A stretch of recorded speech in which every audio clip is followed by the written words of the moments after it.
You ready? Ah. What was that about? Oh, man, do we have to? I suppose we have to. Did you finish Psychonauts? No. Well, I guess we have to. Hello, and welcome to Filling in the Gaps. I'm Justin. I'm Darren. And today we're going to be discussing not one, not two, but 3 movies. And the beauty of it is they are all named exactly the same. We are going to be talking about the movie Escape Room. I want to talk just a little bit of history about why we came upon this to begin with. First off, the movie Escape Room came out in 2019. I was about to see it in the cinema. I think I wanted to look up, is it even worth going to see?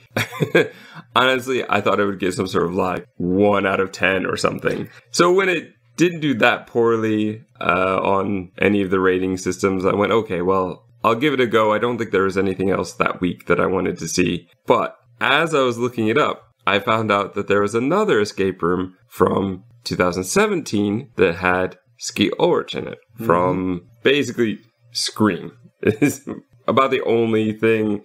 I think he was also that and Reindeer Games, maybe. I don't think there's really much else that I used to work in Blockbuster, and we used to get a lot of his, like, 1-copy VHSs in, like, Strange Nights. What the hell is this? But since you worked there and you got some free rentals, did you go through his collection? I think we probably used his movies as drinking games, to be honest. But as we kind of were talking about making this episode, and I was trying to look up information because you're asking me about who is the director and who is this guy and something about the actor from Days of Our Lives. And I had no idea what you were talking about. As I typed in Escape Room to find it, I found 2019, 2017, and 2017 too. There were 2 movies named Escape Room released in the same year. It's kind of bizarre. It's almost like when Deep Impact and Armageddon got released together, but this is the same. At least they're different names. Different names, yeah. This is like they've got this exact same name. That's crazy. These movies are very much kind of a melding of what we normally talk about, which are puzzle games and movies. These are movies about puzzle games. It seems like a shoo-in. I was like, yep, we definitely have to do this. However, I think that we're both agreed that none of the 3 are really worth spending an entire episode on. No. And so we've decided to shove the 3 into one escape room episode. An escape room extravaganza. Yes. Before we go further, though, I have a feeling that people who listen to this show will know that there are others of this kind and will start suggesting them. That's fine. Go ahead, suggest them. I love this kind of movie. Even when it's not very good, I will still want to watch it. There are tons of others out there like Fermat's Theorem, Breathing Room, even the Saw movies to a degree. You've got a movie called 9 Dead, which isn't the best, but a slightly better one called House of 9. There are a lot, and there are more and more. The more I look into it, the more there seem to be. There's some TV movie called No Escape Room, Right. which mentions some sort of father and daughter going to an escape room, but then paranormal activities. I don't know. There are more. Well, sounds like the next one we've got to watch.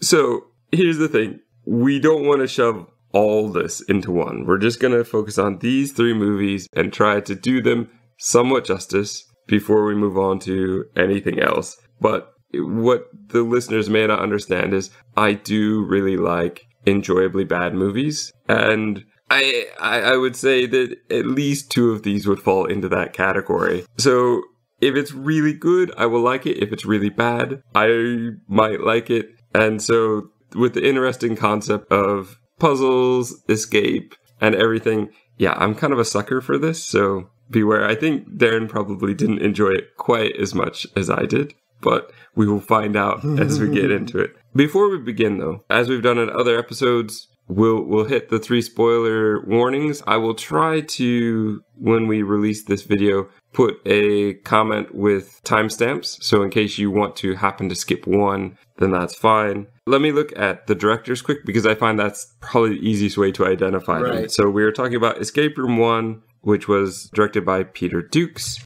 Escape Room 2017 2, which was directed by Will Wernick. And then the most recent one, 2019, which was directed by Adam Robitel. I don't know why he's giving me a very nonplussed face, and I don't know what that one's about. Is it Adam Robitel? Do you know him personally? It's just like, yeah, all these world-class famous directors that I've never heard of. Oh, we're going to get into that once we get into the spoiler section. The biggest thing, though, is this. If you have not seen Escape Room 2019 and you plan to, my biggest tip is skip the first 5 minutes. Definitely. We cannot, at this point, without giving things away, explain to you why, but trust us, skip the first 5 minutes. It will be a much more enjoyable experience. I saw it in the cinema. I couldn't skip. Yeah, you can't skip the cinema. I also had no idea exactly what it was doing, but yeah, I've watched it twice now, and it's even worse the second time. All right, are we ready to really jump into Escape Room? Yeah, man. All right, so here it is. Spoiler warning 1. Let's get into Escape Room 2017, the first one. Skeet Ulrich. Wow.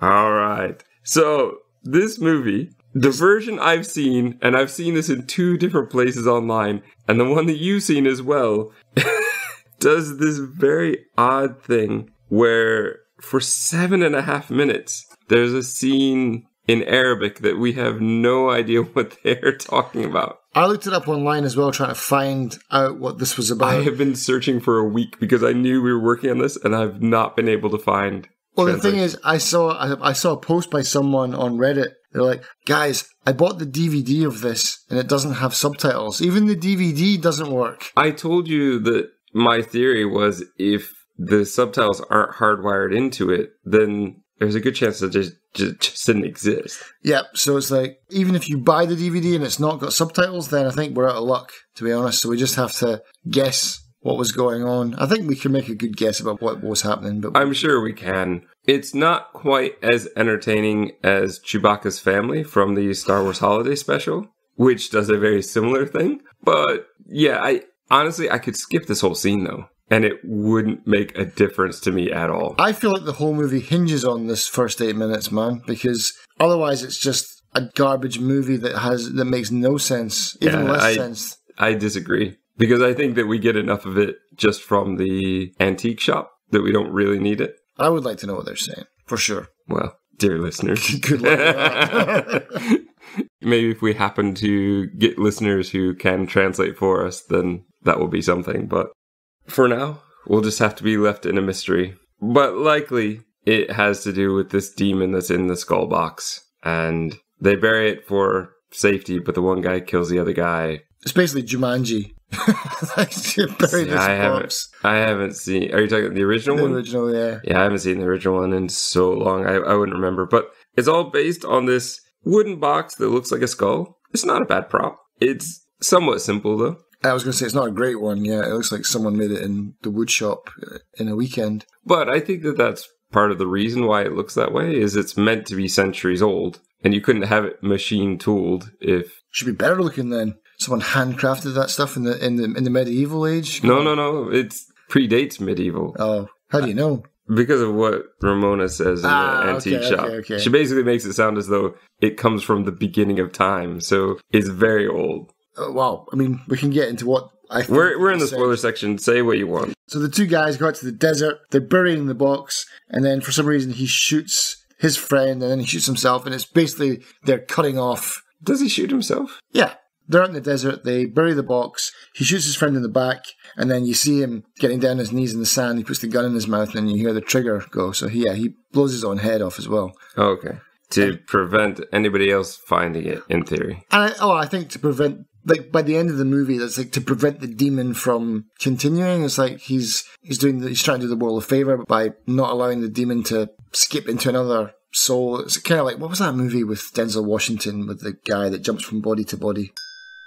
Fallen. That's what it was called. Yeah, this spirit must jump from person to person, and that's their way of stopping it because it's in the middle of the desert, so no one else is around. Right. And I would like to have had a better explanation. I would love to have seen the subtitles for this, because I feel like the whole movie's kind of basis is in this first part of this movie, and it's just not there. But I'm really not fussed about dedicating whatever amount of minutes of my life to finding out about it now. I don't think that it's going to bring you the satisfaction that you're hoping for. It's probably easy. It's probably better just for me to make it up. Or just use what we've already seen. I think we already know exactly what this story is and exactly what's going on. Yeah. Like, if we were to act out at the beginning, be like, this box has to be buried. No, we can't bury it. Got to keep it. No. We have to keep it where we know where it is. Yeah. Sorry, brother. And, now. There's also an argument over who has to dig. And they only dig about, just enough to barely cover it. And you're digging through sand. It's not like you're digging through, really rough A good terrain. windstorm is going to uncover it in about 5 seconds. Yeah. So, kind of dumb. Yeah. I really don't think it's going to help ease your concern over the story. But yeah, I agree. Make up your own. I think it's going to be better than what we get based on what we get to see. Let me talk about the opening credits for a second, because one of the production companies is called an Escape Room Entity 3 production. That's the way it's credited. Pretty much any movie. I'm not going to say that this is 100% of the time, but quite a lot of the enjoyably bad movies that I watch, there are a lot of them where this is the only movie that they were ever destined to make. And the production company is named after their first movie. So it's usually a pretty bad sign if the production company is the same name as the movie. So when it's called an Escape Room Entity 3 production, that's just not a good sign. So that's a bell going off. Let's talk real quick just about the scenario, what we're set up with in this one. So our man Skeet plays someone called Bryce, who runs a set of escape rooms under the title Deranged. We see him in his small apartment. He owes lots of money, clearly, and he's upset that his escape room is not top ranked anymore. A couple years ago, he was. There's a newspaper clipping or magazine clipping saying how they're the best. And I don't know why. Yeah, we'll definitely get into that when we get into the room itself. But it's an okay setup. And it gives somewhat motivation for why he's hesitant to stop the game later. But he goes into this antique place and he's digging his vibe. And here's the thing where you said, wait, when we were looking it up, you said, is this the one with Sean Young? And I don't remember Sean Young. It's because she's only in it a very tiny bit. Just at the beginning and then again at the end, pretty much. Yeah. Here for the antique shop, of which she's titled as being called Ramona, but I don't think we ever hear her name at all. No. So Ramona tries to dissuade him from buying this ugly box. He steals it, somewhat like... leaves her some money for it. Somewhat like the Never-Ending Story. However... This whole scene, man. He also... you maybe don't know U.S. money as well as I do. I'm pretty sure he leaves her about $5, which there's no way. He was complaining about how expensive everything is. I'm pretty sure that's not enough money. Did they not have at least a 20 on them to lay down? Or a 50 that would make it... I was looking at that going, I'm pretty sure that's $5 or $6. There's no way that that's enough money to cover this thing that she coveted so much. Yeah. But he steals it during the phone call, and this is what you want to talk about. Yeah. I couldn't believe this. So obviously before he steals it, he's a distraction, and he gets that distraction by the phone ringing. Which is exactly Never-Ending Story. That's what I'm saying. Yeah. They stole this whole scene, but go ahead. So then Sean Young goes up to the phone and she's like, yeah, okay, don't get it wet and don't feed it after midnight. It's like, really, guys? Come on. So all of a sudden she's the curator for the weird shop from Gremlins. You can't just lift that scene out of Gremlins, especially those exact words. Those are iconic words. You cannot steal those, man. You can't. What did you think when you saw that part? Honestly, the first time, I didn't even remember that happening. You told me about that, and I said, I don't remember that. But once you pointed it out, watching it this time, I went, that's very ridiculous. And it shouldn't honestly be that. I think as an antique dealer, she's not really like the curator from Gremlins. Maybe I'm wrong, but my impression is more that she knows about these cursed artifacts.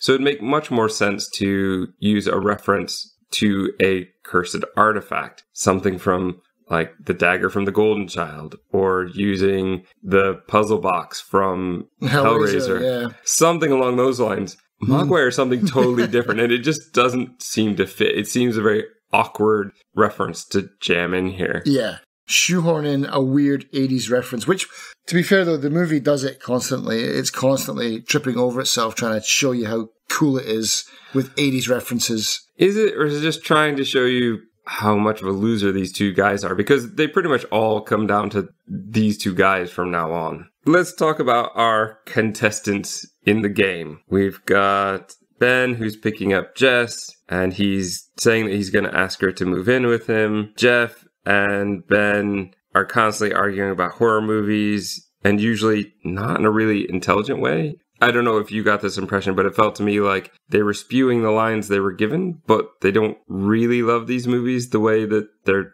professing. I saw it as I wrote down that just the writing was awful and it was badly acted. It was just, yeah, it felt hollow and exactly like what you said. It's like they themselves, as real people, probably had no idea what they were talking about. We're introduced to a game reviewer, Jeff, who's playing a game and is unable to be unable to be seduced by his girlfriend Angie. But I guess they're going to the escape room and Jeff is planning to write a review of it. I think so, because Bryce keeps referencing the fact that he makes such a big deal out of this guy. A bad review could hurt us, yeah. A bad review by this nobody. Bryce has a secretary, Molly. She plays a big role in the movie. She's basically the pretty much the only staff he has besides this actor, AJ, I think, who's smoking and she gets very mad at. That's it. That's our cast. Outside of some random police people at the end. Right. That's pretty much us. They go in. There's the argument over, I think, whether Your Next is a horror movie or not. Something along those lines. It's the type of thing that you and I might argue about, but like you said, it just seems a bit hollow here. We're told constantly that they're going to have 55 minutes. Which is an odd number to have for an escape room. Like, why not just the full hour? Why did they go for 55 minutes? I don't know. There's a lot about this escape room I don't understand. Especially the actual physical layout. The actual room I get, but they appear to go into a hallway, and then they appear to go into a second hallway to get into the room. But then towards the end, it seems like there's only the one hallway, so I got a bit confused by that. Maybe it's just the way that it was edited. Right. But you only have the 4 people. They get hooded. They're told that cell phones won't work because there's a jammer or something. Lead walls. So they're allowed to keep their phones, which doesn't usually happen. Mm-hmm. And yeah, let's just get into the room. So we go into the room, and what do we see? We see bookcase, a couple paintings, a cabinet, table, and half the room is in darkness. Because it's empty. There's nothing there.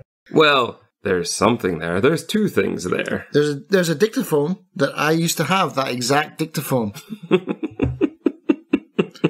Seriously, sure. When I saw that, I was like, oh, that's the Olympus whatever model. Yeah, I had the exact same one. That was the best thing about the movie for me.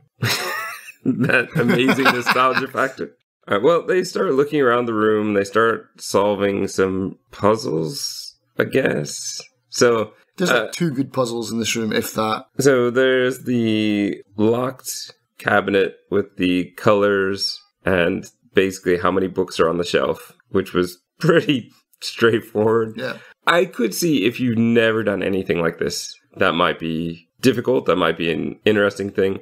I think the last couple of years since we've been working on this podcast, I've been playing more puzzle games and certainly more consistently than I ever have before. So now this seems very laughable. Yeah. But people who've never done it, particularly Angie, who's bored within 5 seconds and wants to be on Facebook, can't. Right. And it appears that Jess has also done none of these kind of things before. So that's fine. However, Jeff, who claims himself to be the puzzle king? And then he has to sit down and, I basically he mansplains the whole puzzle. This is the ultimate. If you want to know what mansplaining is, it's this one. Yeah. Though, at the same time, I appreciate that he would want to explain the puzzle rather than just solve it and move on and ignore her altogether, trying to get her to see how the puzzles work. I think that that's actually somewhat important to the plot, considering, well, we're in the spoilers, since he's going to be the first one to go. Yeah. He's no Ren, that's for sure, from Cube. Oh, no. But yeah, he is the first to go, and he kind of lets go of his information before he goes. Oh, one thing I did like about this movie is that it's in real time. So the 55 minutes, and I think that's maybe why they chose 55 minutes, because... It's not actually 55 minutes, though. Because... I did check, but it's just slightly shortened, really. The movie, from when he says you got 55 minutes, there is 55 minutes until the end of the movie. But, until the end of the full movie, but that's not the end of the movie. Right, yeah. So they do speed things up, but it's like when they said 55 minutes and I looked at the clock, how much time was left in the movie, I was like, oh, that's clever. There you go. You get 1 point. Would have got more points if it was like, it's 54 minutes and 37 seconds. That's how long you have. I'll tell you what, they lost a lot of points was this over and over again movie trivia competition that they seem to go you didn't know that 35mm had an original? Yeah. You didn't know that the thing was a remake? Yeah, it was the John Carpenter. No, it was before that, you idiot.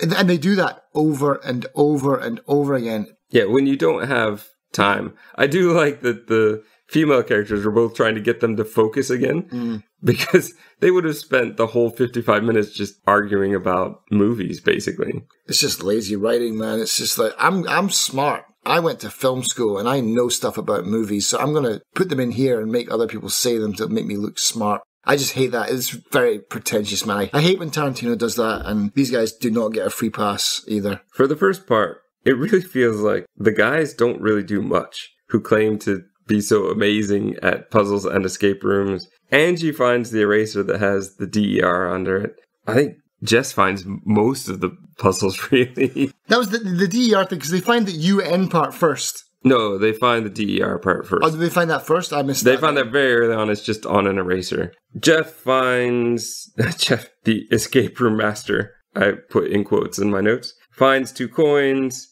Yeah, which he doesn't tell anyone about and puts in his pocket. It's like... No, he does tell them, because they ask later where are the coins. So they knew, but yeah, he put them in his pocket rather than on the table where they should be. Also, 2 of these puzzles have 2 coins. Why make it 4 coins? Yeah. I would suspect that 1 puzzle would be 1 coin. I think perhaps they set up this 4 coins and it intended to have more puzzles, but either couldn't think of them or didn't have the runtime to make it work. But 2 coins, and he puts them in his pocket. Here's something that really irritates me. Jess finds the triangle shapes in the paintings ages before they really need them. Right. And they don't really think about them for a long time. I mean, to be fair, that was my favorite puzzle in the whole room, basically, was that picture, because it's kind of abstract and there's weird shapes everywhere, but there's triangles that point left and right, and you got to hit the triangles in order to reveal a secret panel. That was very escape roomy, if you can say that as a word. Yeah, but the thing is, you would find that in a room. Maybe if that's one of the features of the room, maybe you would find it first, but you wouldn't know what to do with it. And I think you would. I think, though, for me, that puzzle was almost too easy and too obvious, and they made it sound like it was strenuous mental activity. Yeah, when it was just... They're only a left and right. Yeah, look and, I see these triangles. This diamond is actually a left and right triangle. Like, yeah, okay. Can you get on with it? Anyway, that's once they actually really start, I think, playing. We need to talk about the elephant in the room, or the Stitch Face in the room. I like that they keep referring to him as Stitch Face as though they're trying to turn him into the next big horror thing. They've given him this name, they've given him this look, and I'm okay with that. But this movie doesn't warrant it. I liked Stitch Face, at least, as a character. He was creepy. He did his job. That was fine. I've never done an escape... I don't know if I could handle an escape room with a real-life actor. I want to talk about that, but can we save it for the end of this part? Because the main premise of this movie, the escape room movie, doesn't really seem to be about the escape room itself. It seems to be about this demon. Yeah. So the movie really begins in earnest when Jeff opens the box and finds nothing inside of it. Which, I was annoyed alone that Bryce felt he had no money, yet he thought this box would make a big difference in the room. That's a waste of his $5. Yeah, well, he did steal it, Justin. Yeah, so... But I can't imagine why this would make a big difference. Especially in a room with nothing in it anyway. There's someone who had the top-rated escape room should know that if you're going to add an element, it should have a puzzle element to it. And it had nothing. He didn't put anything inside. It was a prop, basically, for nothing. Right. He didn't bother to lock it, despite her warnings. There's all sorts of things that could have been done that would be much more intelligent. We see a hazy bit as the demon comes out and takes over the actor. The actor is now, we'll see later that he rips down the camera, which I don't know how this demon knew what the camera was. There's a lot that if you start to pick this movie apart, it will completely fall apart. Tech-savvy demon. Jeff finds in one of the puzzles a pair of scissors, so he goes over, he cuts open the box right within distance of creepy Stitch Face, which makes no sense to me. Even in the game, even if it is just an actor, the actor is likely to do something and not just stand there. So you would think you would take the box and bring it back to the table, but no, he uses it right there, and Stitch Face kills him. Yeah, and there's a few deaths by Stitch Face that are just like so dumb. Like, I love how you say that. A few deaths that are dumb. I think there's only like 3. Well, all of them then. I mean, even when the girlfriend goes back over to the boyfriend, it's like, you do realize you're in the kill zone. And then she gets stabbed through the top of her skull. But it seems to me that there's some magic. He has a power to hallucinate and give them what they want to bring them over, because he does it twice. Twice at least, yeah. He has the force. But basically, I don't want to spend much more time on this one. It leads to Jess getting to the end, and Jess sort of escapes. I mean, it got to the point in the movie where I was going to play a game with you from one of the quotes of the movie, because there's a part where he says, "We've got 37 minutes. What are we missing?" And I was like, "A story?" Like, there's so many things you could put after that. Like, we've got 37 minutes. What are we missing? A few more puzzles? Yeah, a plot. Colors. The movie is so drab. There's nothing. It's so beige, man. It's boring. But, okay, as a movie, it doesn't work. As an escape room, it makes sense. Right. Here's the thing. I think my biggest complaint is not the plot. It's not the acting. My biggest complaint is this escape room. This is a terrible escape room. I'd want my money back. It's like, you get a key to open a lock, which gives you another key, which then gives you another key. There's no puzzles. It's just basically keys to open to get more keys. There are only about 4 puzzles, I think. And like you said, maybe 2 are okay. The color book puzzle, I'm okay with. The wall painting one, I'm okay with. The under one, I'm not. That one didn't really seem to make any sense to me. She found the DER eraser first, and then found a piece of paper that said UN, and she noticed that it happened to be in pencil so she could erase it. But, I don't know, it doesn't seem right to use half the word that you have to erase. I don't know, it just feels like this puzzle doesn't really make any sense. You could just figure it out on your own. Yeah. Like, you could guess this one. I have an eraser, I have some pencil. Yeah. It's not like it's under the pencil, like... Yeah, or under the table, or... I was expecting the under to actually relate to something else. Not like, oh, there's a code under here. And then she sees that there are more triangles, and she goes, more triangles, and she can't seem to put that together. Yet there are the 4 triangles on the door that she doesn't seem to be able to put together until the end. There are just so many bad parts about this movie, but... it's the puzzles. This escape room, like you said, if this is meant to be one of the top rated ever, it had better have more puzzles than this. If this was the first escape room, I don't think they would have become a hit. I don't think they would become as popular as they've become. No. I mean, it's not to... I don't know, how can I say this without sounding arrogant, but honestly, the escape room that I made for you guys in my house was better than this room. Yes. This room was garbage. And I taped and stapled together an escape room that was better than this. When you asked me how this movie was, because I'd seen it long before you did, I said, I don't think this escape room would take us very long, because there really wasn't much to it. Yeah. The big mechanic of this room is this dude standing off in the corner. Who is chained and gets like a length of chain released every 5 minutes. Which is a good idea. It is a very good idea, and that's... So, question 1 I wanted to get was, is this a good escape room? Which I think we both said, no, not really. No. Do we like this guy? I think it's a very cool mechanic, but I don't know how it would actually work. Yeah, because you basically what you're saying is that if you waste time, you can't catch up. If this guy gets released every 5 minutes, then you're essentially blocking off a section of the room. Right, and that's a big part of my problem with it. I also have an issue of... what does he do? Because we only know what the demon does. The demon will kill them. Yeah. But what would the actor do? Would he just keep standing and go a little bit further. It's creepy. I do like the creepiness of just having some guy standing there. Yeah. That's a very cool escape room, horror room type of mechanic to have. But would he be literally getting in their way? Would it be a kind of like, if he tags you, you're out? Out, yeah.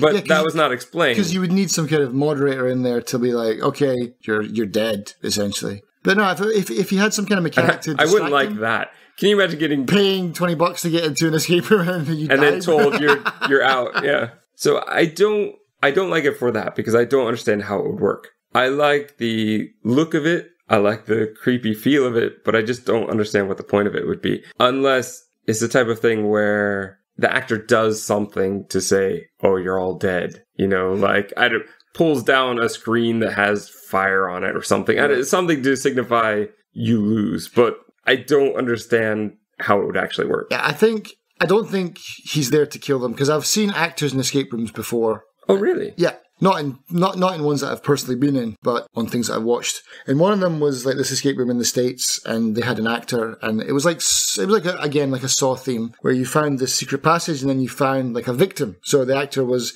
a hostage, and he was like so traumatized he couldn't actually speak. That was part of it. Otherwise, he could just give you hints. So you have to rescue him, and basically he's there just to freak you out, and you have to go through his pockets, and you can find stuff. And then I think he is there as a kind of hint system. Like if you're really, really stuck, you'd be like, like the guy from Cube, I like the blue room, or whatever. So as a mechanic to help you through, yeah, but as a mechanic to kill you, that would not work in an escape room. Right. So my last question, they left room for a sequel by having having Bryce be taken over and possessed. Yeah. In a way that's not overly obvious. It's only because of the way that Molly reacts to him. I don't think I really would have noticed otherwise. It's so subtle. And I like subtle, but this was almost too subtle. He doesn't change in behavior. He just walks away. Walks away weird with his like swagger on, like I've got a demon swagger.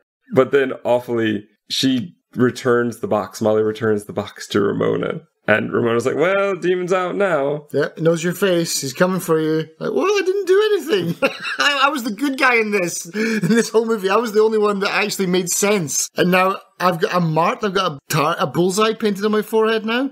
It's one of those things where I don't know if just every movie, particularly horror movies, want to leave an option for a sequel. And maybe that's all it is. But it just felt tacked on and kind of pointless in the fact that we know that, at least thus far, I don't think there's been a sequel. And I suspect there won't be. Also, does Bryce not have a second set of keys? Like when he comes and opens the door? I imagine there must be, but maybe he had to go back to the office to get them, or maybe Molly's got them. Dumb movie.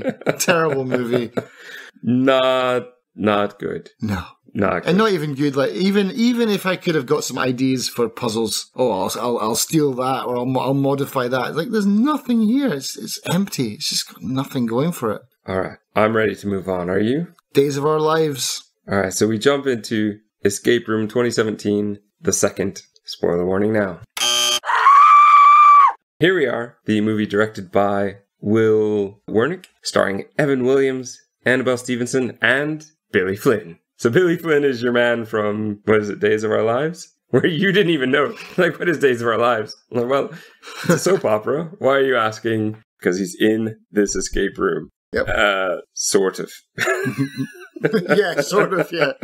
All right, but opening credits, companies that made this, Voltage Pictures and Escape Productions. Yeah.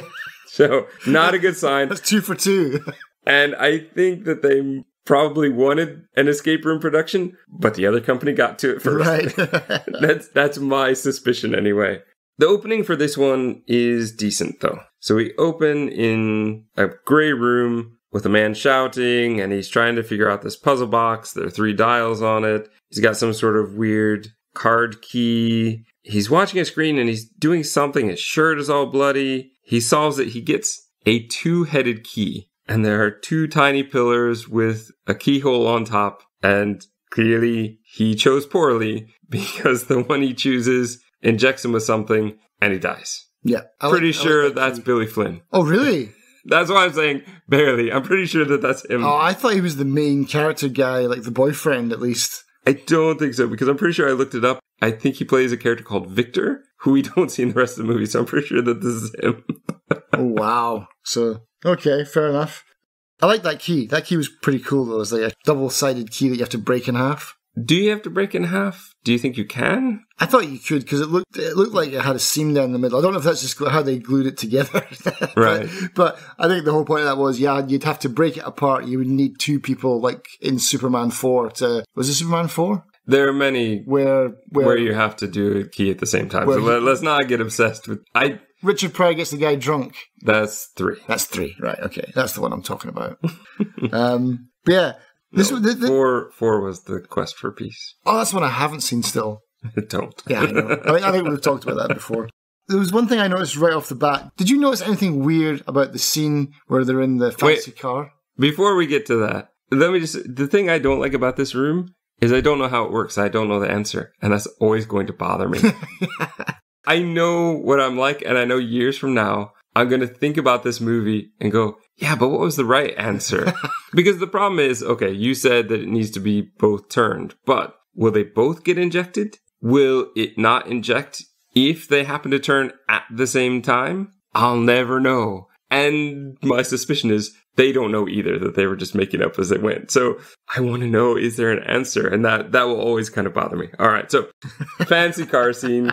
Let's go. Fancy car scene. Did you notice anything weird about the fancy car scene? Probably not what you're going to say. There are a number of weird things about the fancy car scene. First off is the fact that he's asking her to move in with him, which just ties in too weirdly to the other one from 2017. But also just the awkward dialogue. Which goes through the whole movie. Yeah.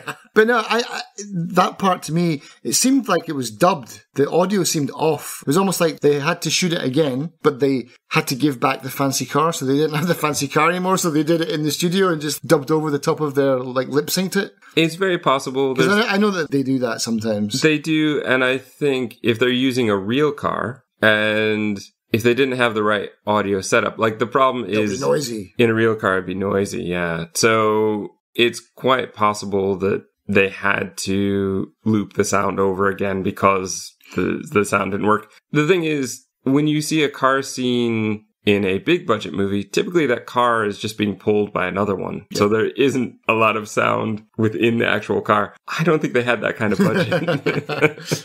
But no, I was worried when I watched it. I was like, oh no. Is this going to be the whole thing? The whole thing. And then, but after that, when they're in the restaurant, it's like, oh, okay, it's not. Phew. Though, oh gosh, this restaurant scene is so difficult to get through. I mean, I love bad movies, but this is just hits the most meh tone of any scene I've ever seen in my life.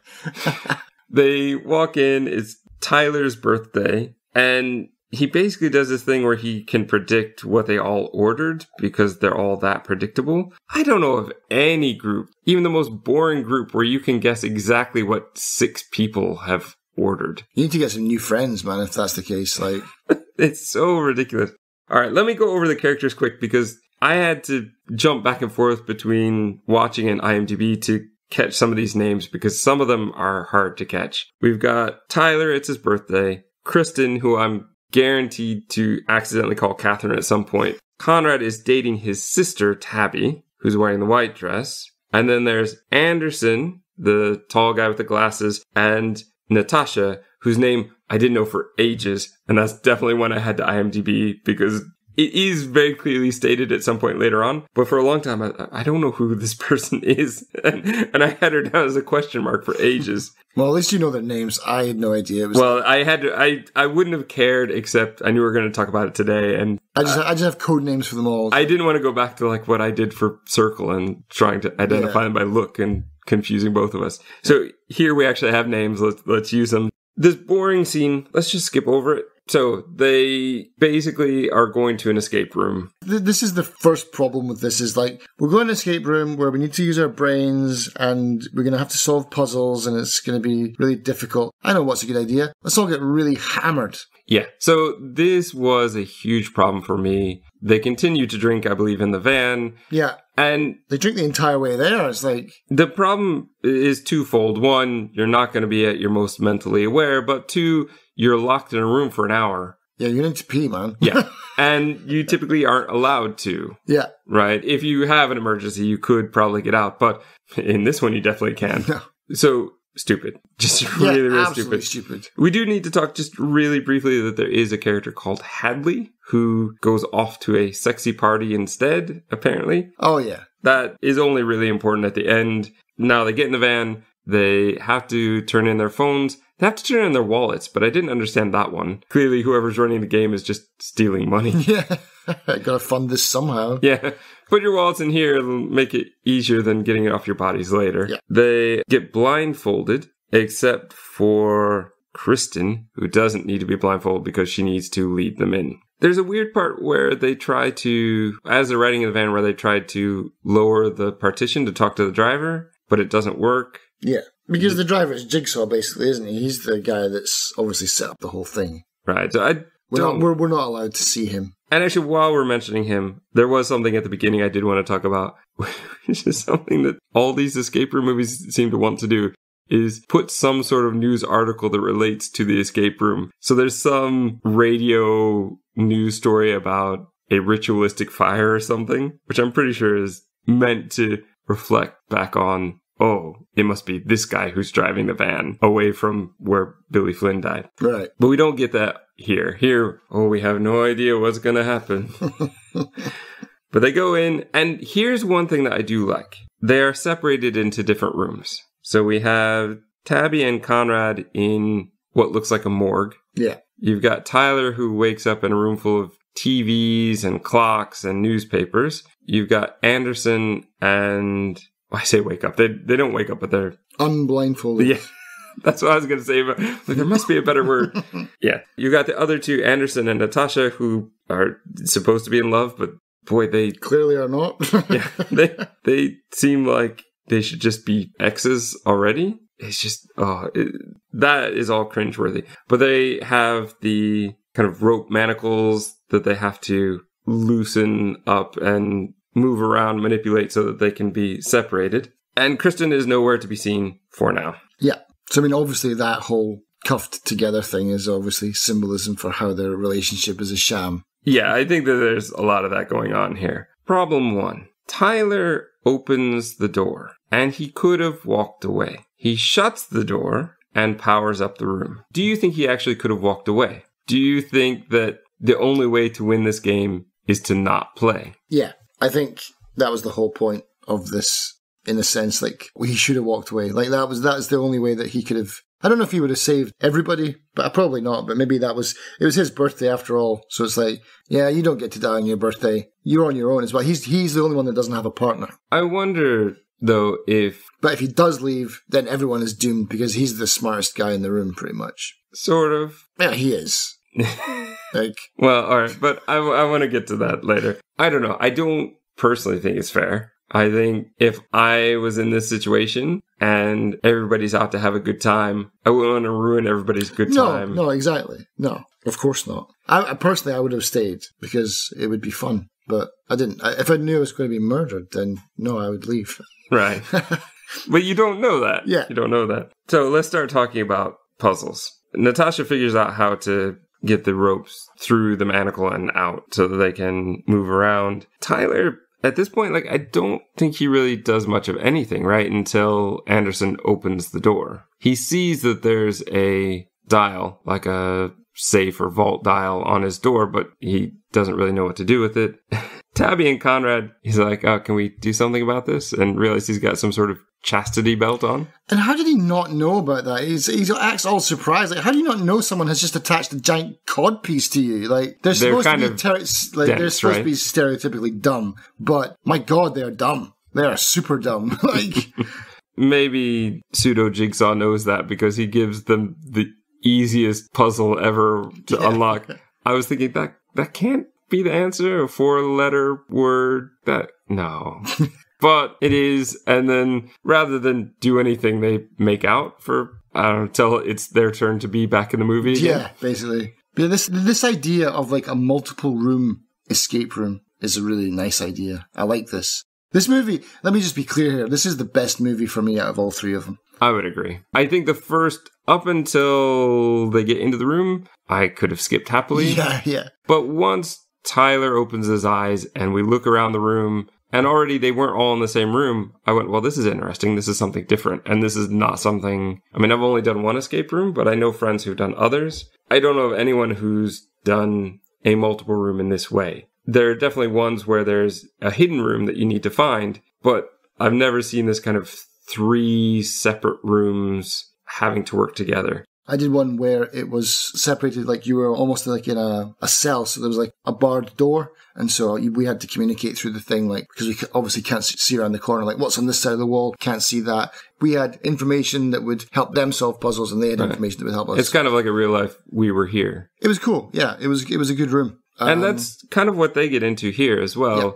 Tyler has the dial, but they have the clocks that are stopped. And so he's able to use that in order to open the door. They're now in together, opening the door. In the doorway, there's the key. So that I think they can get out of their manacles now. Yeah. As well as a number of other things that open up. So this is when a window opens. So now they can see Tabby and Conrad. You can see this guy making out with your sister. I'm sure that's what everyone wants to see. Yeah, well, that's why Tyler is saying, does he know? Does he realize? And he does. Yeah, and he doesn't continues. care. Yeah, he doesn't care. If I was Tyler, I would not like Conrad very much. No.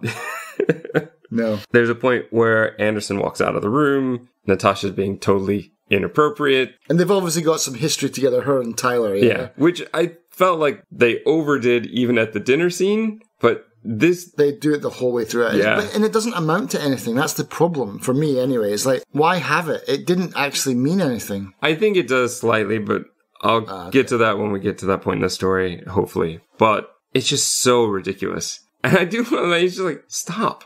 Like, now's not the time. We're in an escape room. They don't realize that there might be cameras, but we would know that there definitely is.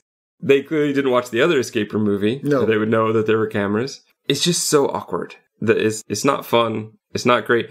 And we didn't need to do it so often. She does it so often in this movie. Yeah.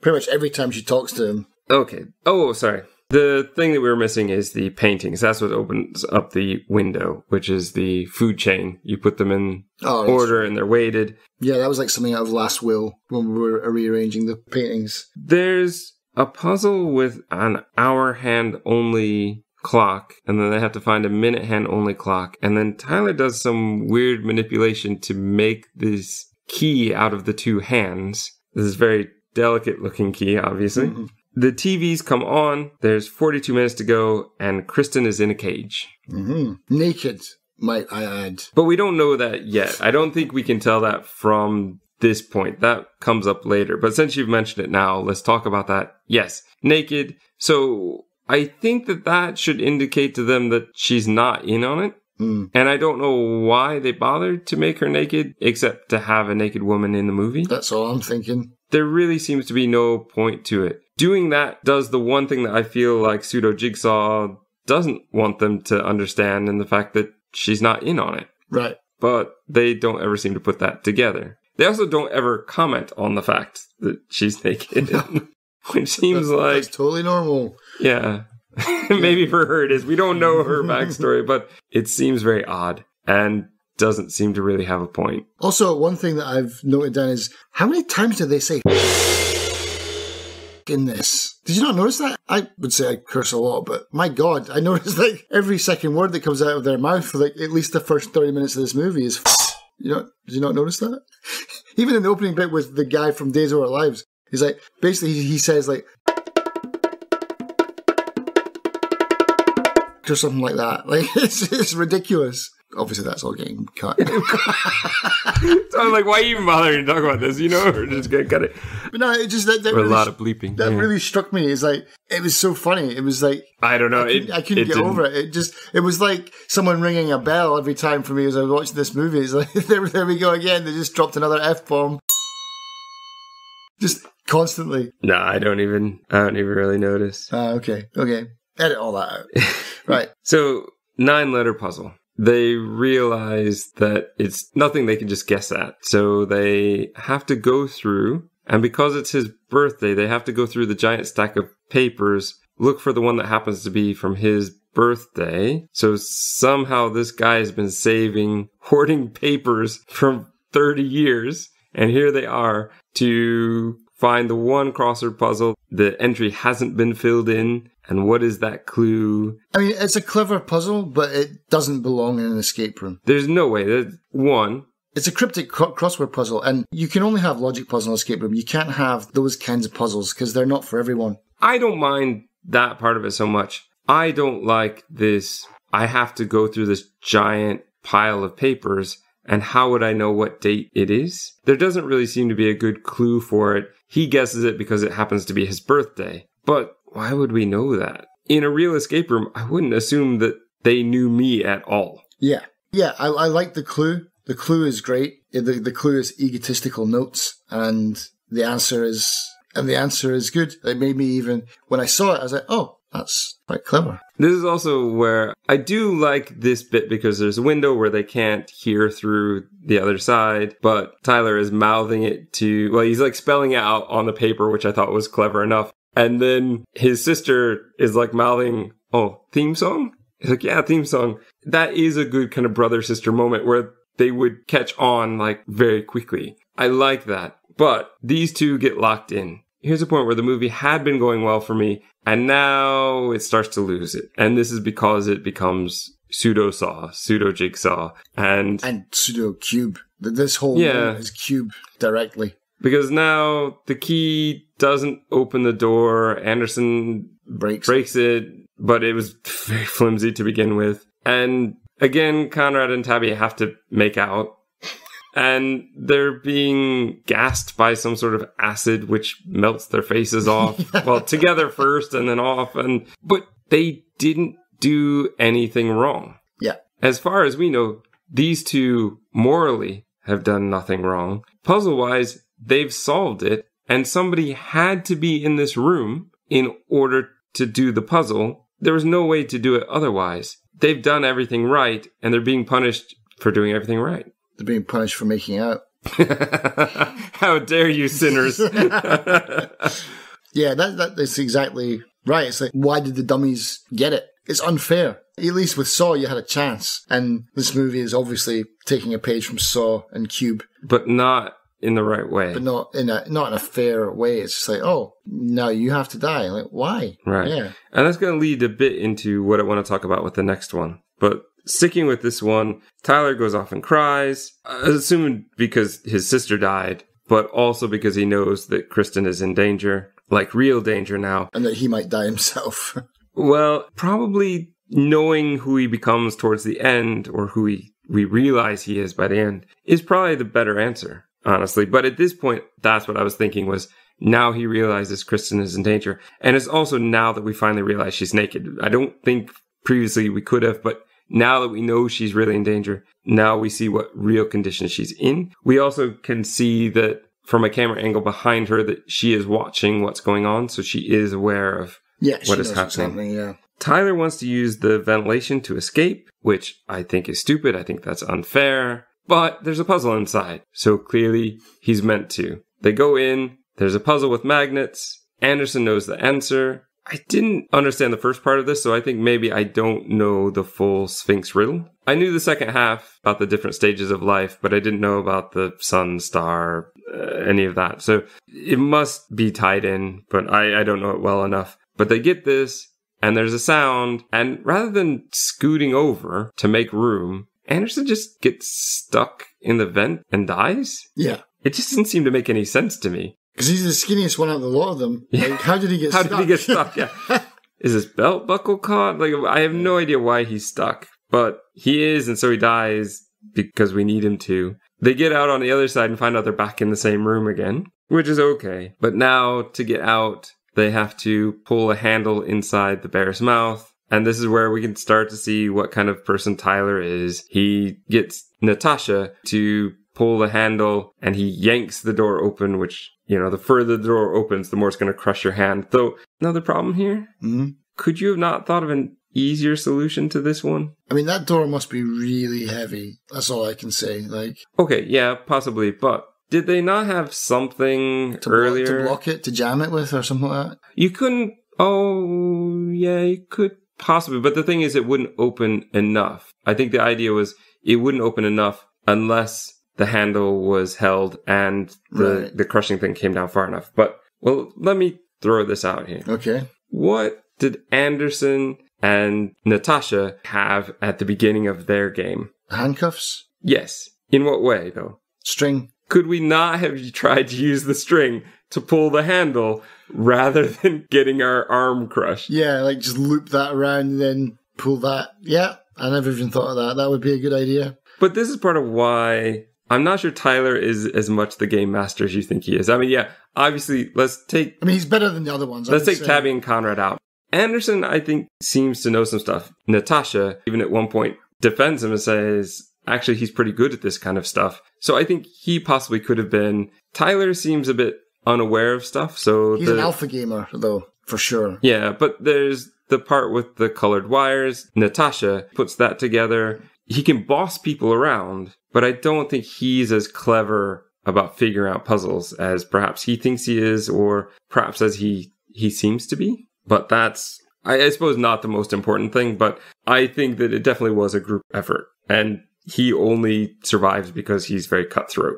Well, yeah, he offs his ex-girlfriend. Well, or fling. Yeah, anyway. So he goes out in the hall. He's got the 3 card keys that they found. He puts them in. Time seems to speed up when he's wrong.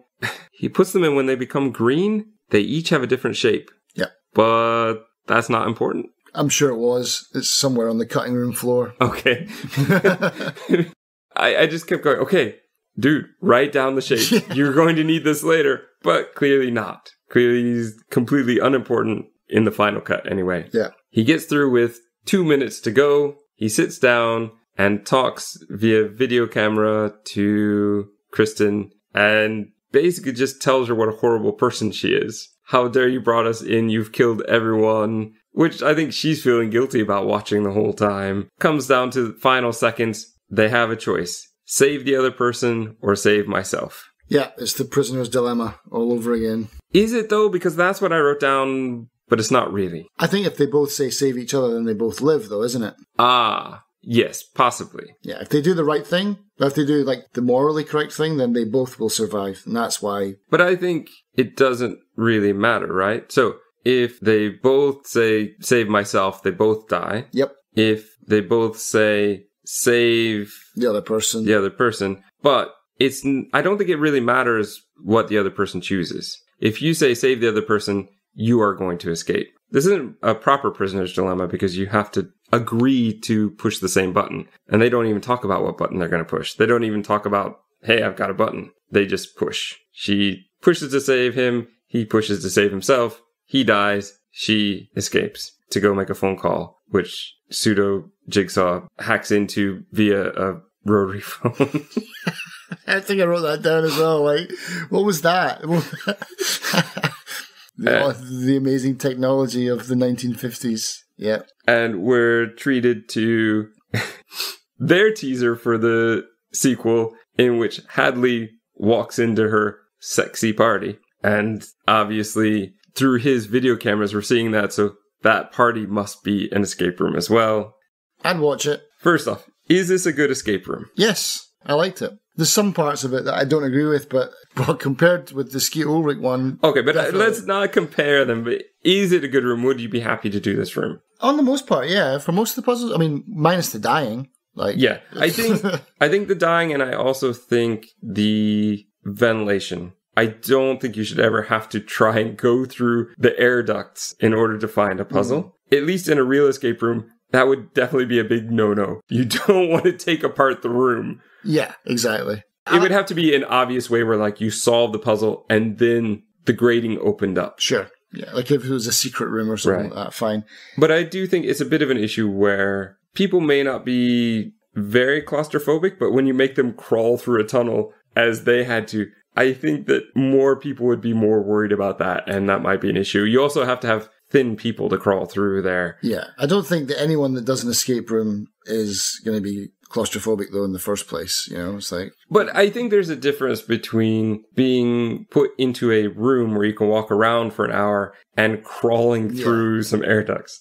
I think that's a little bit different. So some of the puzzles, yes. I think that that's why I like this movie the best out of the three, is the fact that they actually took the puzzles and the puzzle rooms seriously. And this multiple room thing, that was new to me. Yeah. I didn't have that before. I think that's a clever idea. It requires a lot more extra space. And that's why probably most wouldn't do this, because you're basically taking 3 rooms that could all be running at the same time and turning it into one better room. I would have sucked at the cryptic crossword puzzle, though. I mean, like, did you understand why it was that? Why it was theme song for egotistical notes? Because of the notes, yes, but I'm not sure I would have been able to guess it. I didn't get it. I didn't understand until I actually wrote it down. It's egotistical notes because it's the notes means song, right? And theme is the me song. Oh, right, okay. So there you go. It's very smart. I would never have got it.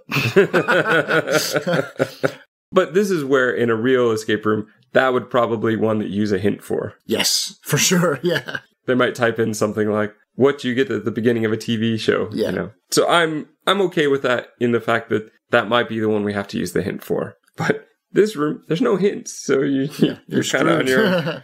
Yeah, it's too much Saw for me, and too much Cube. And not being fair about it. Yeah. So, I mean, I didn't like that. And And Tyler seems to go off the rails for no reason. Like, you have guys who are a little bit bossy, but you don't have guys who are suddenly want to express the ultimate in Darwinism. Well, we got the from Cube, though. He did.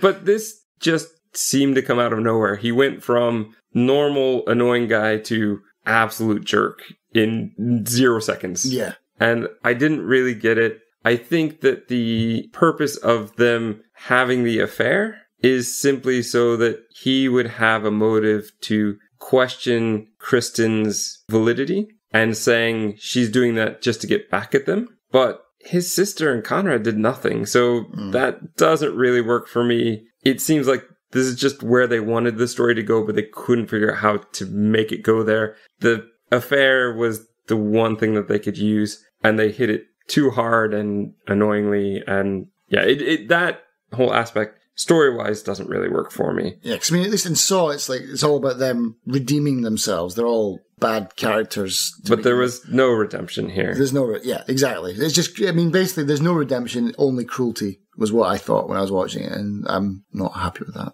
All right, so my last question, which I think you've already answered here. They left the room for a sequel with good reason. You would watch this. I would watch it, Mike. Honestly, even out of the next one, spoilers for the next one, but this is the best out of all 3, even though it's really low budget acting. You know, it was an escape room it's a movie called Escape Room, which is about an escape room. So yeah, it was good.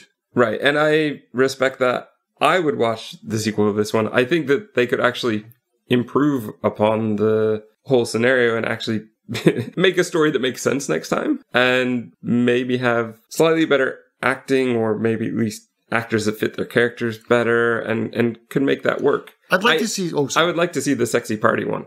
I think that could be very interesting, because there were a ton of people at that party, not just 6. And if it's the type of thing where you walk in and you don't realize you're walking into an escape room, and now suddenly you have to escape, this is another one of my... I love this kind of movie, where people get thrown into a situation that they don't know. I mean, we've talked about that when we watched Circle and other movies. This is definitely my kind of thing. So I would like to see where they were going to go with that. But it's been probably too long to make that one happen. But yeah, it's only been a couple of years. If they want to make another one, please do. Actually, I would prefer that to the sequel we're going to get for the next one. But let's move on. Are you ready? Oh, okay. Do we have to? Well, we promised them at the beginning we would. So, we are now on to spoiler warning for our last entry this time, which is Escape Room 2019. All right, Adam Robitel, what do you have for us? You have a huge budget. Yeah. I mean, I'm pretty sure that the budget for this one would be more than the other 2 combined. Yeah, I think so. Here's, again, in case you just jumped in and you're going to watch the movie, skip the first 5 minutes. We're going to talk about why later, but, well, I can talk about it now. We're in the spoiler section. It's basically the ending of the escape room part of the movie. You're giving away so much. Because when you see one character, you can assume most of the others didn't make it. Exactly. And like in the entire movie, you're just like, well, he's not going to die. Well, he's not going to die. Well, he's not going to die. And then eventually when it gets whittled down to him and the other guy, you're like, well, the other guy's going to die. I don't know why they keep doing this. It's like, stop spoiling your own movies. Yeah, or not TV fun. shows, Walking Dead. Yeah, Walking Dead, yeah. It's like, it's not fun. Do people actually enjoy that? I don't understand. I don't. I think what the one we just talked about does a much better job of, what Saw did a much better job of, is give us a puzzle, see a kind of end game for a character who's not involved in the main story. That's okay. You're teasing us with what's to come. I can appreciate that. But don't give us the end of the movie now. One reason I think that they might have done this was at this point in the movie, it does get, I imagine if it was actually in the movie, it would feel a bit slow and not quite the flow that they wanted for the story they were trying to tell. Right. Because this is not the important part.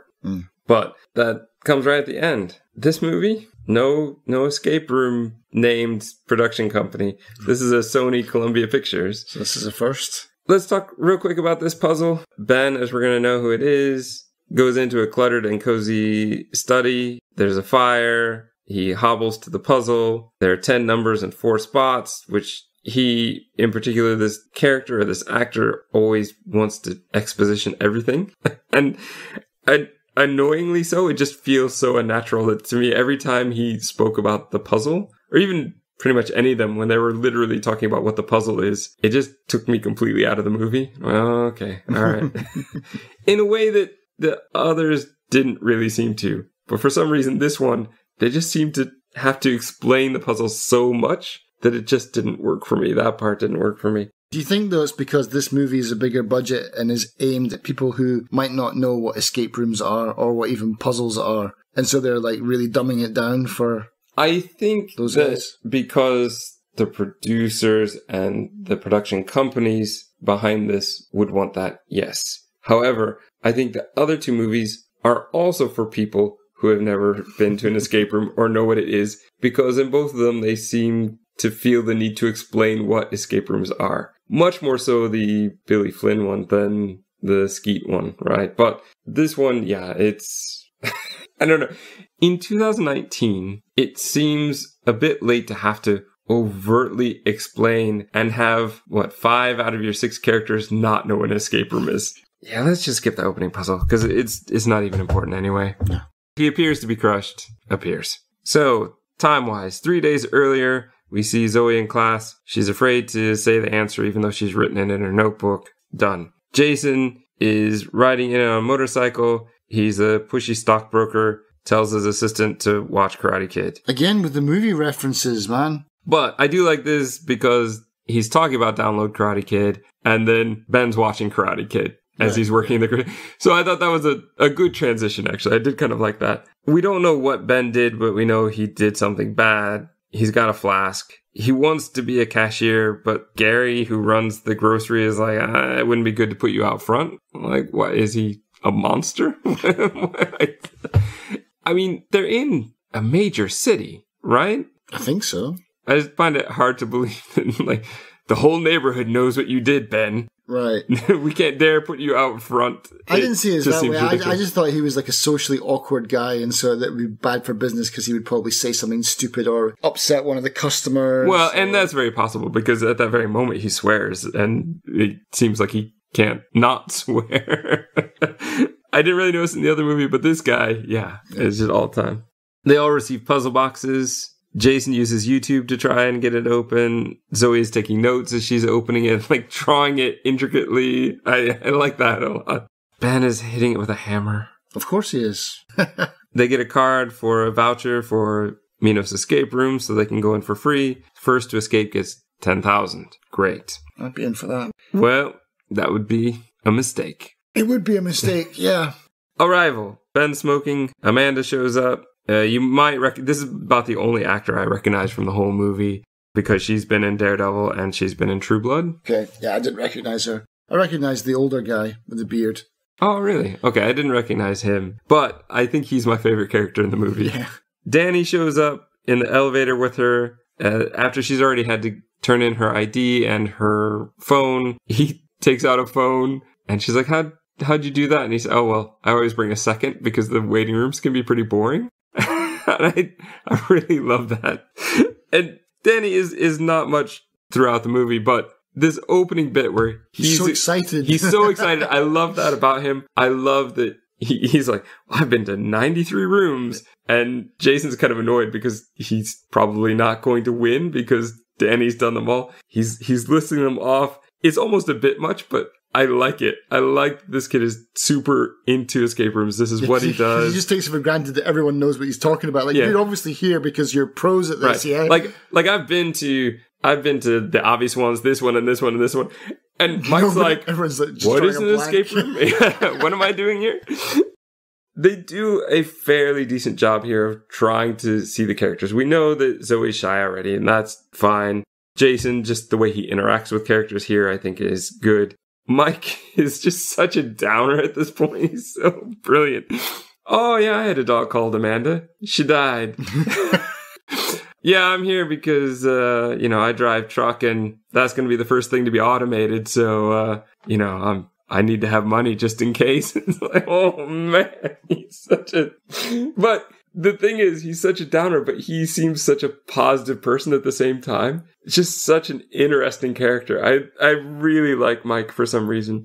Whenever they go to the secretary says, someone will be with you shortly. Amanda picks up a paper, the Chicago Mirror, that here talks about 5 being burned alive. So again, this is what I referenced in the other one. They all seem to want to say that the escape room is tied to the world in some way. While they're waiting, Ben decides he's going to go out for a smoke. He breaks the door handle, and we can see from a close-up that it's an oven dial. Escape room has begun. I do like this concept. You think you're in the escape room, but you think you're in the waiting room, but you're actually in the escape room. Yeah. I think that's good. And Danny gets super excited. Whoa, it started. We're here. I like, actually, the fact that in this one, there's really no mention at this point of a time limit. Yeah. But time limit becomes important because this one is very Saw-like and you have to escape or die. The whole room becomes an oven, which looks cool, but I've got some issues with it. Looks hot, you mean?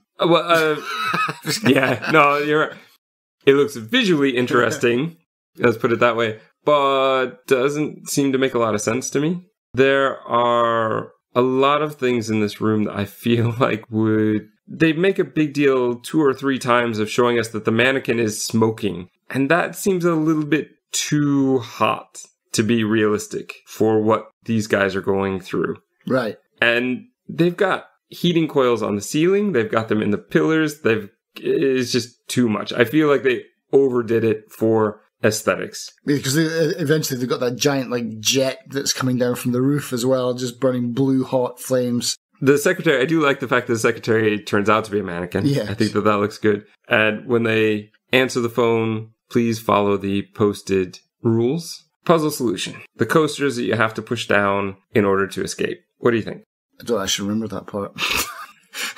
All right, so because all I remember is they pick up the fire extinguisher and it's like they just toss it on the ground. It's like boom, it's made of plastic. Right, but the pin when you pull it out is the key to get into the secretary thing. So I do like that, but we get into the only posted thing is a tiny thing that says Dr. Utan Yu says please use the coasters. Oh, I thought it was like didn't they find they keep on finding these notes that say don't break anything in the room like you would in a normal escape room, don't tamper with everything, which is obviously very important for the movie in the end. But I don't remember the sign for the coasters. Yeah, I don't even remember the coaster puzzle, to be honest. So once they remove all the magazines on the coffee table in the middle, there are 6 coasters, which are actual pressure points. They push them down. Right. So some people can escape. Mm-hmm. They have already at this point found a screwdriver, but they didn't know what to do with it. There is this sign that says Dr. Utan Yu wants you to please use the coasters. So that's what tells them to use the coasters. They start filling up glasses to weight down the coasters in order to keep the painting open and the way out open. Yeah, I do remember this part now. Yeah. but there's not enough water because Amanda drank some. Yeah, and also it's boiling hot. Right, so it would have started evaporating. This is why I don't like this puzzle. It's very unfair to have exactly enough water so that one glass would mean that somebody can't get through. While you're sitting there waiting, you might have a glass of water. Even if it wasn't boiling hot. Like, they did it because it was hot. But you might have drank water even just because you're thirsty and because you're going to be stuck in a room for an hour. I don't agree with that. I also think that there are probably other ways that they could have solved the puzzle. They could have tried weighing it down with the magazines, or they could have tried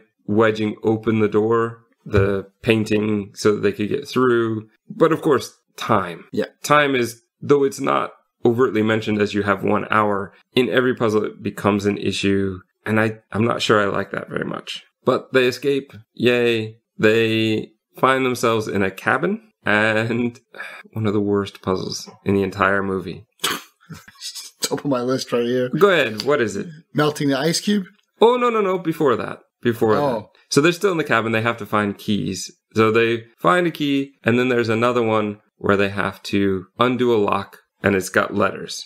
And they see above the mantle, a stitched, a cross-stitched framed work that says, "You'll go down in history." And they start naming off presidents. It's just so obvious what it is. Yeah. Yeah, it's like, it's going to be something historical. Yeah, put in Washington or whatever. It's like, what are you talking about? It's a Christmas song. Like, it would be the first thing that everybody would think of. I can't imagine. And then we got to wait for... Yeah, we've got to have a flashback now. We have to have Ben's flashback to find out that's what they were listening to when he crashed the car, when he was drunk. I don't like it. I don't like this whole, we need a backstory for everybody, especially when a lot of them, like this one, Rudolph. It's Rudolph. Yeah, I know. I've been waiting for 5 minutes for somebody to say that.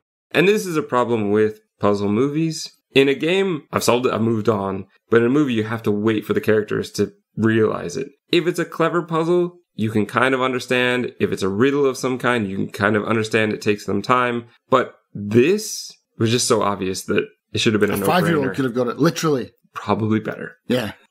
They walk outside. Not one of them thinks to grab a blanket, even though there's snow outside. And they get locked out. Yeah. And they've all ditched their jackets because it was roasting in the oven room before. Right.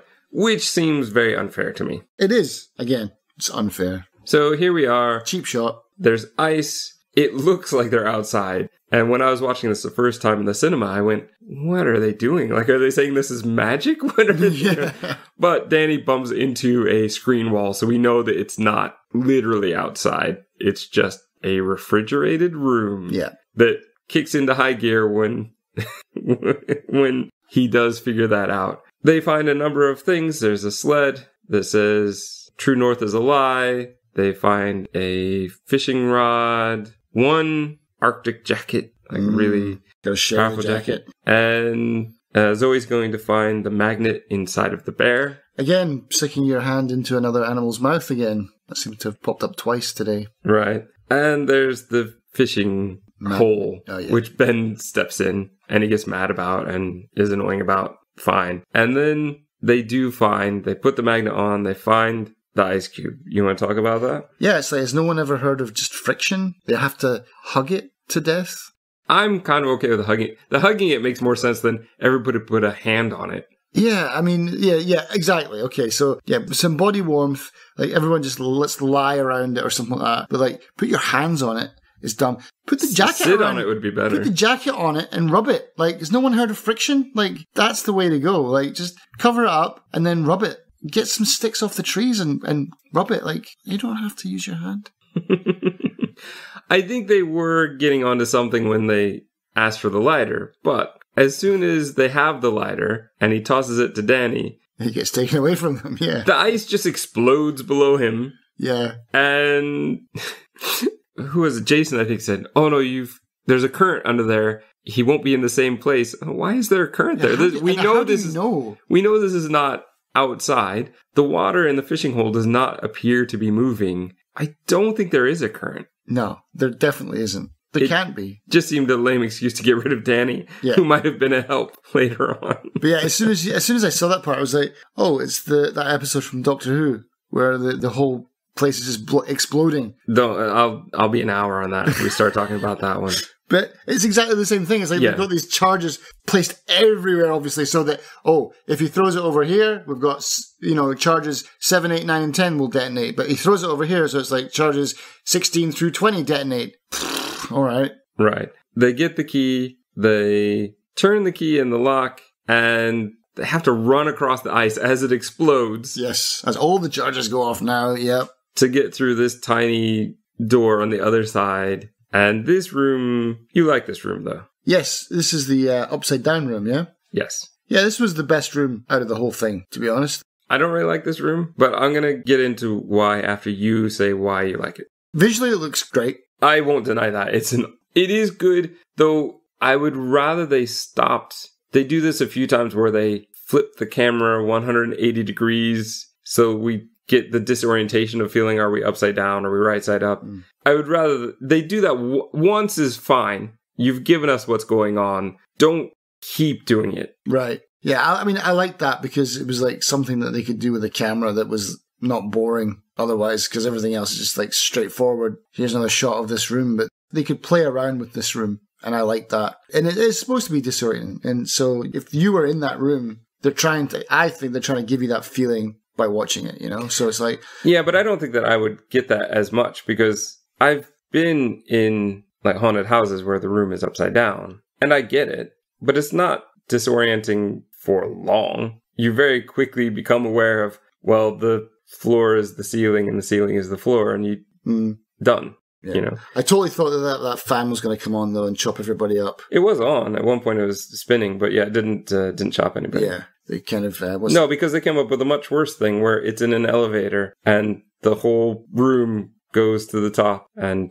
the floor that looks like the ceiling starts disappearing. Yeah, but it was like that spinning blade thing from Half-Life 2. I thought that was going to be chopping everyone into little pieces. Problem though is that if you're not very athletic, you're screwed in this room. Even if you are, apparently you're screwed. Yeah. And that phone cable is pretty tough.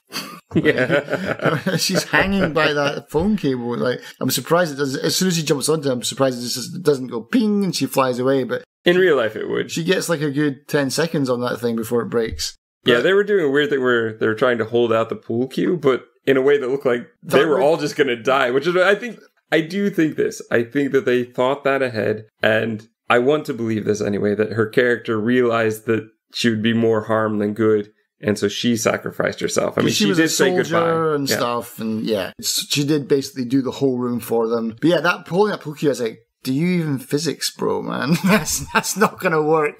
That's at best, one person is going to die.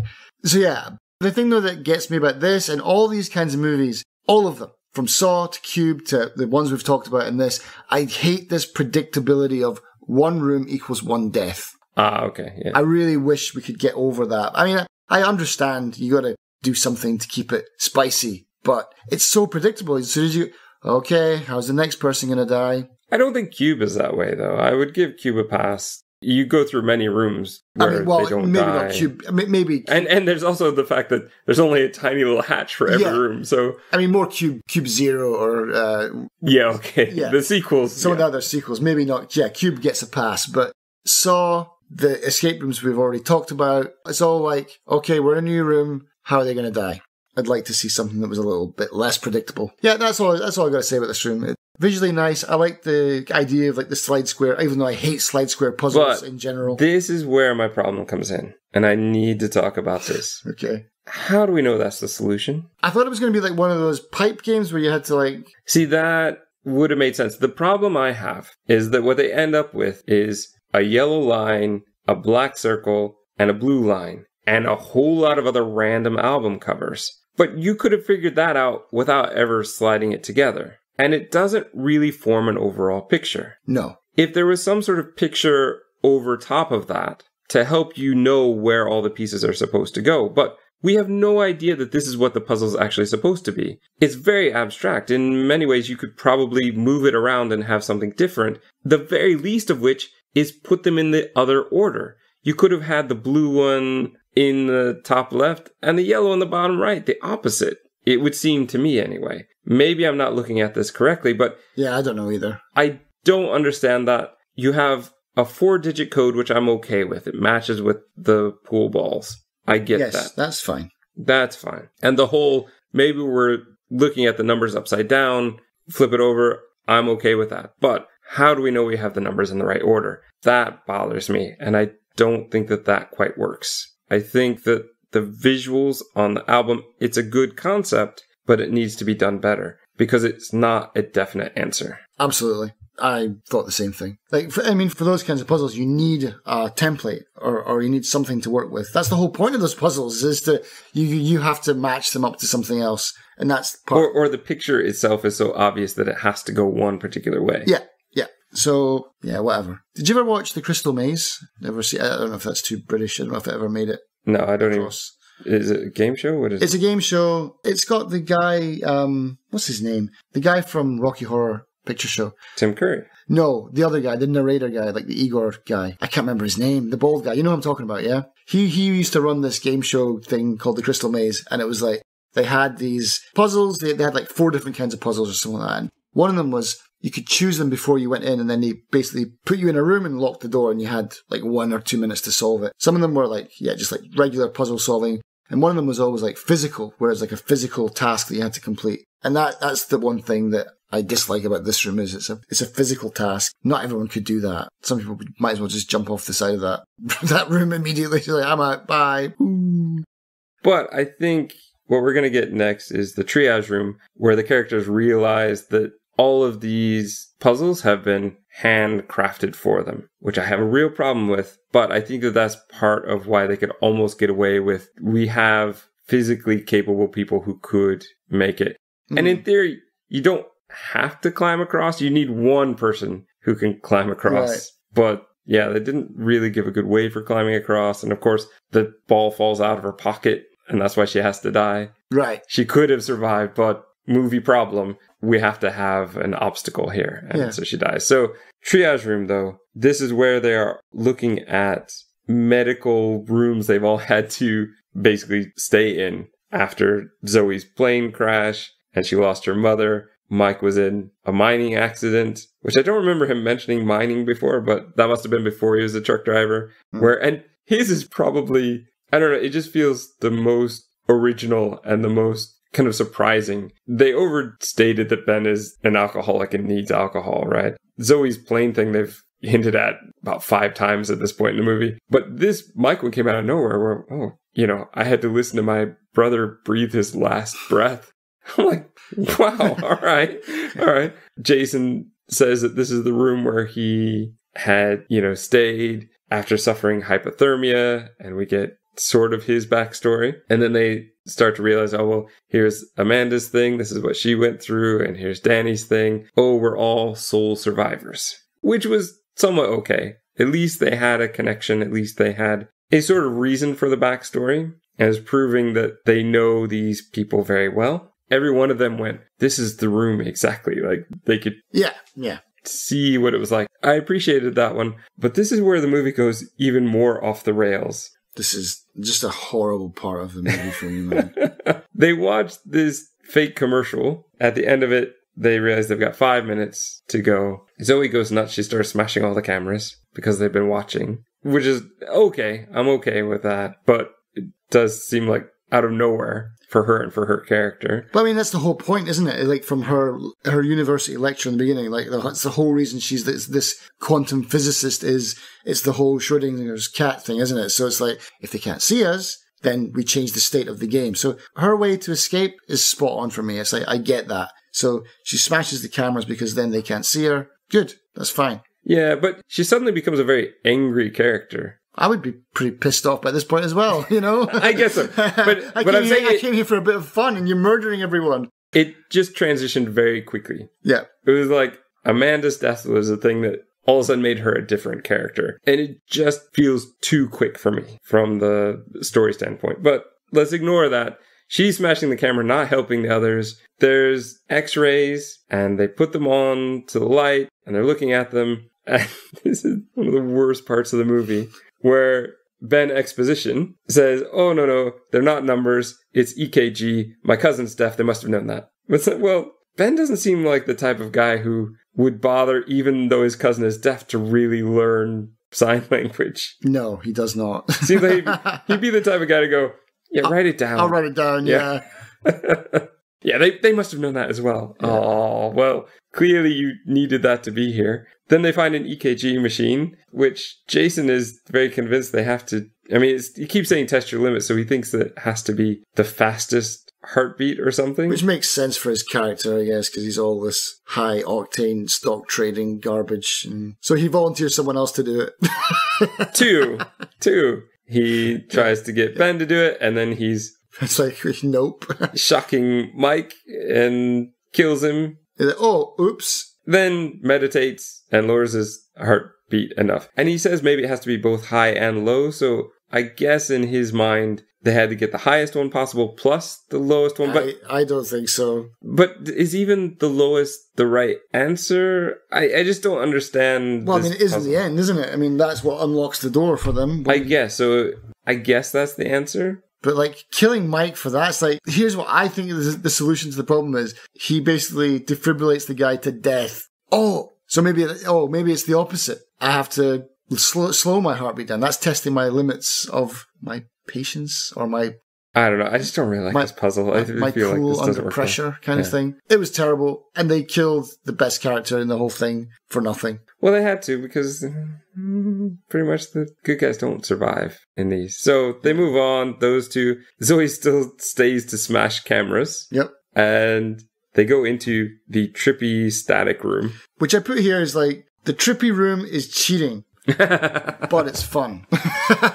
I will say this. Watching it in the cinema... This room was way more powerful in the cinema than it is at home on my computer. Right. I don't really like it when they start really actually tripping out. I felt like the room was trippy looking enough.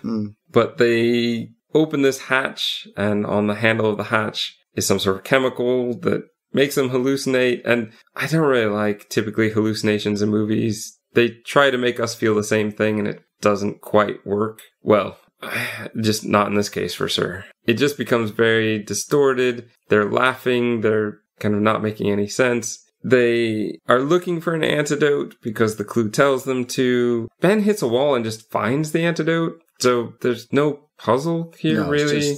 And I guess he only gets one, but because there's a mirror in the drawer, it looks like there's 2 or 3. And so I kept thinking the first time I watched it, well, take both of them. But watching it a second time where I can actually rewind it and watch again, I don't think that there is more than one. But do you need the whole one?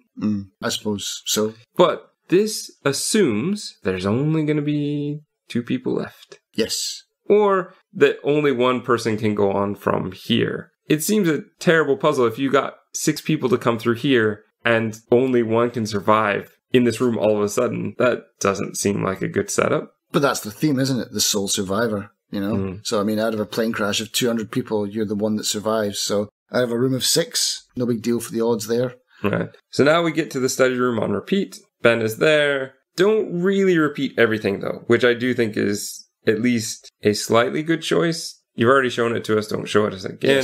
Yes. In particular, because it doesn't really matter. He just uses a shield to hide in the fireplace and luckily escapes with a broken leg. Well, I guess just one broken leg, but we saw his leg get crushed, and we also know that Jason did something terrible to his leg because he was limping around. Yeah. But I think this is where I'm kind of thinking they might have thrown this at the beginning because it would slow the pacing down here. Because we actually have 2 storylines going on here. Because in my notes I go, okay, he escaped. Movie ends. But this is not where the movie ends. There's a whole extra part which just drags on. So Zoe has used the oxygen mask to not die. I don't know how that worked though. Because when we saw her, she was on the ground. And then they came in to clean up and said it'll take 20 minutes to clean up. And she said she used it to survive, but how did she get back on the ground again? Because they're still wearing masks and things, as though it's not safe yet. So how long has she been holding her breath, waiting for them to come in? And is it clean? I don't know, this part just feels very awkward to me, in the fact that she was on the ground already. She's saying that she must have been hopping up taking breath and then lying back down. This is the only way I can think that she's made it through this. But because you don't get to see it. That's the whole point of that as well. You don't get to see it. So how has she survived? I don't know. I know why she did it. I know. I get it. That part's all logical, but the actual practical, how did she make that work? Like, imagining that in-between part doesn't work for me. Yeah. But she needs to survive because she needs to save Ben from the game master. Would you give the prize money to the horse that wins the Kentucky Derby? Yeah, that was the quote, yeah. So, no, you're dead. There are powerful people behind this. All right, and so they kill him, and he's dead. There was a good part where they've got the gun, and she's like, oh, make sure to, and Ben's like, he double taps, and he's not. Yeah, that is great. I do like that. But that whole part where this game master guy like puts the garrote around his neck and then physically lifts him up off of the ground like Darth Vader. I was just like, what? What is going on here? Is he Superman? Like, you can't just... And he's not a big guy. You know, he's not like this big beefy guy. He's just this Norwegian dude or whatever. He's just some Scandinavian guy. Is he Scandinavian or something?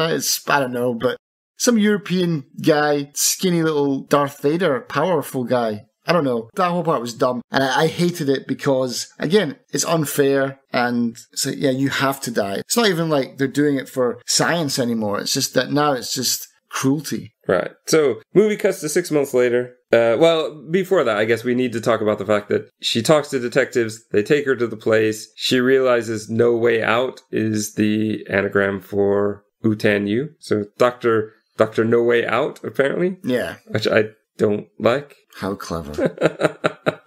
They say, oh, well, we didn't find anything. Let's go. Yeah. I guess they've searched it before. I don't know. But 6 months later, they meet up. Ben's got his life together. He's shaved. He's working for some vegan dog food company. Zoe she brings this binder saying that she's found all the stories. Jason got into a motorcycle accident and he had been on drugs. Amanda fell climbing because of course she did, climbing alone somewhere. There are all these coincidental deaths to match up with what happened in the game. We see a flight crashing and this puzzle being solved, but it turns out to just be prep for what we'll assume is the sequel, which there is going to be one. As we're recording this, even on IMDb, it says it's set to come out in 2020, but there's no real description yet. So let's start with first, is it a good escape room? No, definitely not. How can you have a good escape room that's designed to make you fail? Exactly. Yeah, it's unfair. We learn about Jason's character, but he doesn't learn anything from it. Like, if you're going to have these real repercussions, story-wise, there's just nothing for them. Amanda was a soldier and she sacrificed herself, but it's not like she ran away cowardly before, and this is her redemption. There's no redemption for any of these characters. Exactly. That's the whole thing, is there is no redemption. There's nothing behind it. It's just cruelty for the sake of being cruel, fighting for your life when actually there's no point. They should all just kill themselves immediately. Obviously, they don't know that, but they'd have a better chance at living than... That doesn't make any sense. They'd have a better chance at living by killing themselves. But I mean, at least they could go out on their own terms. That would be the more dignified way, rather than serve the purpose of some rich people that enjoy watching Videodrome, rather than give them what they want. Just be like, no, screw you, I'm out of here. I don't even really appreciate the puzzles in this game. On the whole, no.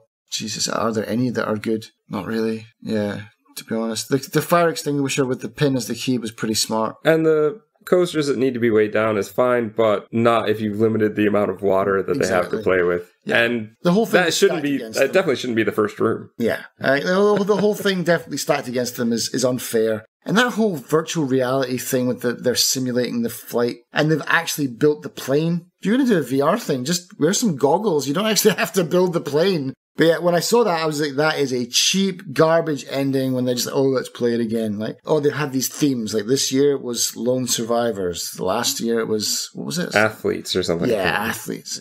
So my question, does it deserve the sequel that it's going to get? No, and it doesn't. And it doesn't deserve me to watch it, but I'm probably going to have to. Yeah. I suspect we're going to come back to this theme in the future because there are just so many other escape room type movies that involve puzzles. And it's definitely puzzles are definitely something we enjoy talking about, thus this podcast. But they're often poorly done in movies. And I like this format of doing a few at a time that don't necessarily warrant a full episode. And I think that there are enough out there, and hopefully people who are listening who will give us some suggestions as to some good ones to watch. I've got some, but most of them, I don't think there's any one of them like this that's without some major faults. Yeah, I mean, anyone can write a garbage plot and then hide a man behind the curtain, you know? Like, ooh, the Shadow Man is controlling it all. We got that in The Wizard of Oz, you know? We got that 100 years ago. Let's move on from that. Enough with the Saw stuff. What I'd like to see in one of these types of movies, I want to see the end user. Or like this shadowy figures that are consuming this kind of media. Like, let's see that end. Like, make a movie, actually think for a change and make a movie work about that side of it, like the shady dark side of it and what's going on, and make a movie out of that. Not this predictable man behind the curtain, one room, one death, odds stacked against you. Everyone has to have a backstory and a plot and something that stitches them together. We've seen it so many times. It's so boring now, man. It's so dull. Let's do something different, and we're not going to get it with 2. Very unlikely, I would say, but I'm probably going to watch it. But if you want to watch a good escape room, go on YouTube and watch the Geek and Sundry show that's called Escape, which has actors from TV shows and stuff. Basically, they get maybe 4 to 6 people. They build these escape rooms from scratch, and then they put these guys in to solve an escape room. It's a 30-minute show. There's only about 6 episodes of it. It got cancelled. Probably because it was too expensive because they were building all these rooms. But that's great, you know. It's got some people from The Walking Dead are on it. It's got the guy who voices Dipper from Gravity Falls. He's in the first episode of it, and he's like a massive puzzle freak. He's all over it. It's a fun show. It's great, and it does exactly what it says on the tin. So you're saying watch that instead of Escape Room 2? A 30-minute show, 6 shows. What's that? 2.5 hours? No, 3.5 hours. 6 shows, 30 minutes? 3 hours. Yes. I got there eventually. This is why I don't do the maths problems, Justin. Yeah, so there you go. We could have watched that and had a much better time. In fact, maybe we should do that. Maybe we should watch all those escape shows and talk about those, because that's infinitely better than all this garbage we slammed together today. Maybe. Although, Days of Our Lives, that gets my seal. If you're going to watch any of these, that's the one that you need to watch. Was there anything else we wanted to talk about? No, I kept trying to give you an out to end it, and you've not done it yet. So, do you have something else? Because I got so much to say. Every time I'm trying to end it, you seem to have something else. Is that what you give me that look for? Like, okay, then, it's time to wrap it up. It's yeah. Give us a good escape room. Gaps filled or more gaps created. What's the total time on that? Well, next time. Today, we're going to be discussing a puzzle game called The Room 3. That's the best introduction we've given to a game so far, I think. And I just can't get this itch of the null out of my mind. Quote, I am marked. It's just all the time in this one. So I started to come up with a shorthand where I just call lens enter. Right. So anytime in my notes where I had to go into something, I just call it lens enter. And what I said was, I am incredibly intrigued. Like, I found an empty drawer, and in any other game that would have annoyed the heck out of me. But in this one, I just became even more intrigued because this game does not have any excess items. I would spend ages stuck on that part. It's like, yeah, and now here you are, like, how do I, what is that? Yeah, maybe Fireproof is messing with us. All this and more on the next episode of Filling in the Gaps.